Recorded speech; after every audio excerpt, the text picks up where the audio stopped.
રાજકીય ખેલ ward number 6 ના કોંગ્રેસના ઉમેદવારના પ્રતિ પ્રભુ સોલંકીની ₹2.49 કરોડની છેતરપિંડી કેસમાં કરાઈ ધરપકડ। વડોદરા મહાનગરપાલિકાની આગામી ચૂંટણીના માહોલ વચ્ચે એક મોટો રાજકીય ઘટનાક્રમ સામે આવ્યો છે। શહેરના વોર્ડ નંબર 6 માંથી કોંગ્રેસ પક્ષના ઉમેદવાર તરીકે ચૂંટણી લડી રહેલા પાર્વતીબેન સોલંકીના પતિ પ્રભુ સોલંકીની ₹2.49 કરોડની છેતરપિંડીના ગંભીર ગુનામાં ધરપકડ કરવામાં આવી છે। જાણી મામલતદાર કચેરી ખાતે પત્નીનું ઉમેદવારી પત્રક ભર્યાના ગણતરીના કલાકોમાં જ હરિયાણા પોલીસ દ્વારા પ્રભુ સોલંકીને ઝડપી લેવામાં આવતા રાજકીય ગરમાવો વ્યાપી ગયો છે।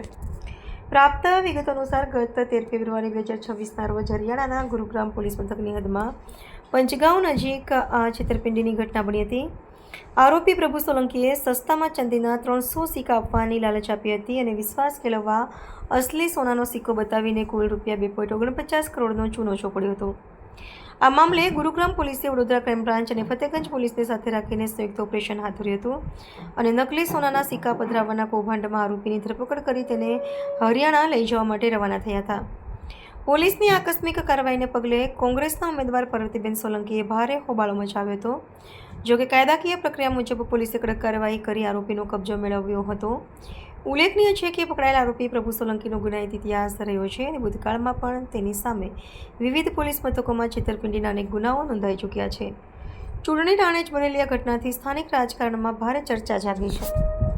હું પાર્વતીબેન પ્રભુ સોલંકી અમારા ઘરવાળાને અમને પૈસા આપવા અંદર મોકલ્યા એટલા વારમાં પેલા સાહેબ એમને જબરજસ્તી ગાડી બેસાડી ને લઈને આવતા રહ્યા। અમારા ઘરવાળાને આટલો બી ગુનો નથી, જબરજસ્તી લઈને આવ્યા છે। કેમ લઈને આવ્યા? એ કહેતા નથી, બતાવતા નથી, અંદર બેહાડી દીધા છે। કઈ બેસાડીએ એ નથી ખબર, બતાવતા નથી એ સાહેબ અમને। અહીંયા હું પોતે આત્મહત્યા કરીને એમનું નામ આપી દઈશ। ત્યાંથી લઈને જ્યાં અમે ફોર્મ ભરવા ગયા હતા ત્યાંથી લઈને આવ્યા।